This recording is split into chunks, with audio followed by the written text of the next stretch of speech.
स्वच्छ एवं स्वस्थ मनोरंजन हेतु सब्सक्राइब करू चैनल अपन मनोरंजन आ लेटेस्ट वीडियो अहाँ लग सबसे पहले पहुँचे ताई हेतु बेल आइकन के अवश्य दबाओ।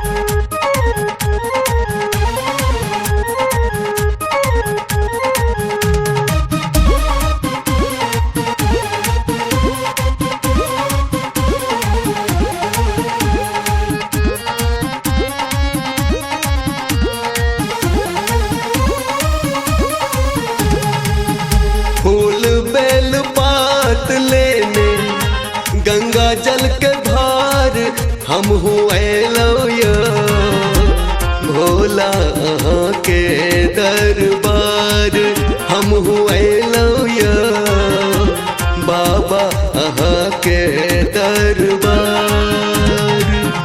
फूल बेल पात लेने गंगा जल के धार हम हुए लौया भोला के दरबार हम हुए लौया बाबा के दरबार हम हुए लौया भोला के दरबार हम हुए लौया बाबा के दरबार।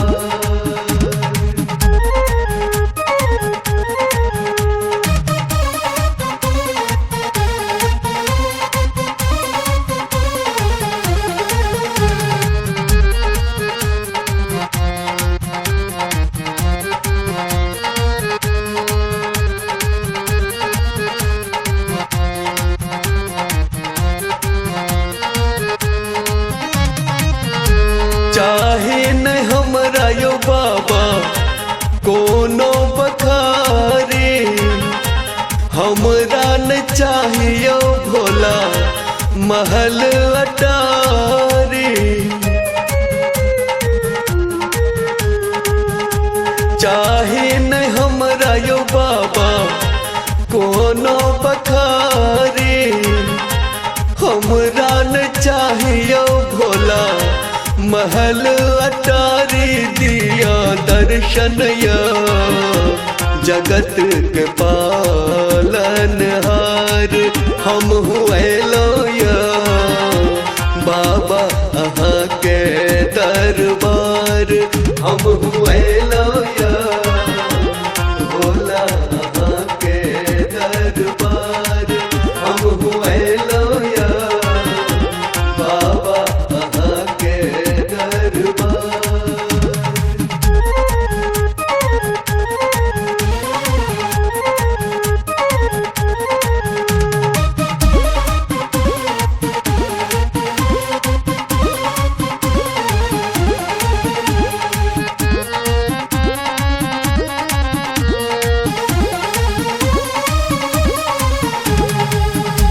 देशी गाय के बाबा दूध लकाएलो मधुर मिठाई संग से हो लकाएलो।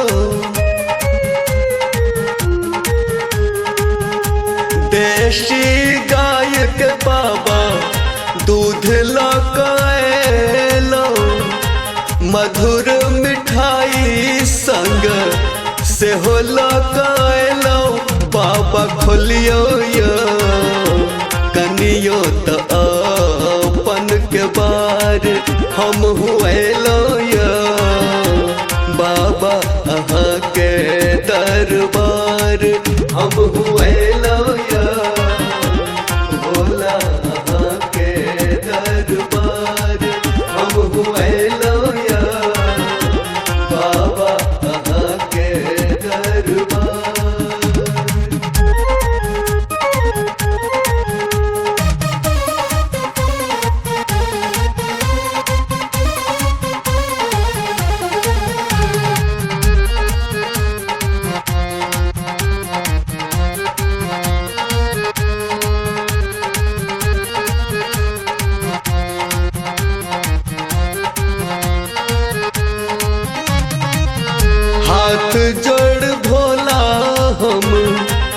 विनती करै छी हमरा किया नहीं बाबा दर्शन दै छी।